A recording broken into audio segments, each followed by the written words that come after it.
Hello, it's Meng. Today we're making my easy Sunday 4-ingredient ribs, and I'll even throw in potatoes too. We'll start with a couple tablespoons of steakhouse seasoning or any seasoning as long as it has salt, pepper, dried garlic, dried onion, chili flakes, and red pepper. Add a couple tablespoons of brown sugar and we'll mix those together. We'll rub that on a rack of spare ribs. This is about a 3.5 pounder. Don't forget to do both sides. And we'll just wrap that in foil. There we go. And now for the potatoes, we'll just use russet potatoes and poke some holes with the fork. We'll wrap those up and throw it into a baking sheet with the ribs. Side note, while you're doing that, you could have preheated your oven to 300 degrees.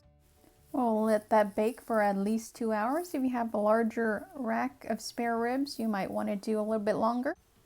Remove from the oven and throw it straight on the grill. Brush it with our 4th ingredient, your favorite barbecue sauce. Could be any sauce.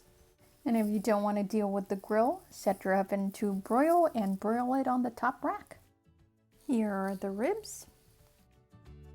For the potatoes, we'll just unwrap those, cut them open, top with salt, pepper, cheese, bacon, whatever you want. And there you have it, easy peasy ribs and potatoes.